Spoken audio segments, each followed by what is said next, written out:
बीड जिल्ह्याचे भूमिकन्या आणि फलटण येथील वैद्यकीय अधिकारी तसंच अंबाजोगाई तालुक्यातील वरवटी गावची भाची असलेली डॉक्टर संपदा मुंडे यांचा जो प्रशासनाच्या वतीनं घेण्यात आलेला बळी आहे,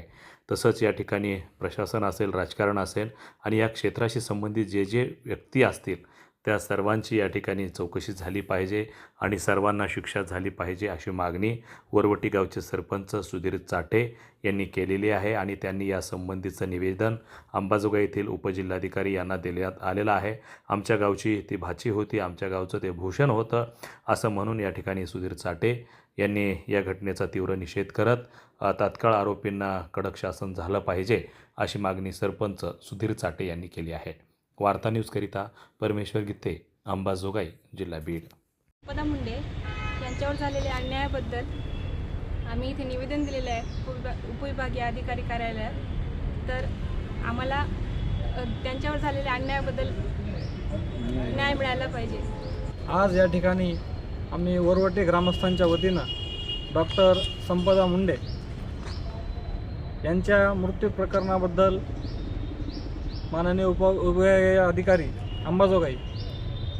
यांच्या वतीनं माननीय मुख्यमंत्री महाराष्ट्र राज्य यांना एक निवेदन दिलेलं आहे की डॉक्टर संपदा मुंडे यांचं जे मृत्यूचं प्रकरण सध्या महाराष्ट्रभर गाजते। आमचं या ठिकाणी ठाम मत आहे की सध्या जो पोलीस तपास चालू आहे त्याच्यावरती आम्हाला बिलकुल विश्वास नाही व या पोलीस तपासातून डॉक्टर संपदाला न्याय मिळणारच नाही याची आम्हाला शाश्वती। त्यामुळं आमची माननीय मुख्यमंत्री साहेब तथा गृहमंत्री यांच्याकडे मागणी आहे की या प्रकरणी चौकशीसाठी एक SIT स्थापन करून त्यामध्ये त्या सातारा जिल्ह्याच्या बाहेरील अधिकाऱ्यांची नेमणूक करून या प्रकरणाची सखोल चौकशी करावी व डॉक्टर संपदाला न्याय मिळवून जे खरे आरोपी आहेत त्यांना कठोरातील कठोर शासन या ठिकाणी करण्याचं काम सरकारनं केलं पाहिजे अशा प्रकारची मागणी आम्ही सर्व ग्रामस्थांच्या वतीनं एक तिच्या मामाचं गाव म्हणून डॉक्टर संपदा ही आमच्या गावची भाची आहे त्यामुळं आज या ठिकाणी निवेदनातून आम्ही मागणी केलेली आहे। परंतु या माध्यमातून आम्ही सरकारला सुद्धा एक इशारा देऊ इच्छितो की जर येत्या 8 दिवसामध्ये या प्रकरणी SIT नेमून या प्रकरणाची चौकशी नाही झाली तर आम्हाला उग्र आंदोलन करण्याची भूमिका या ठिकाणी घ्यावी लागेल,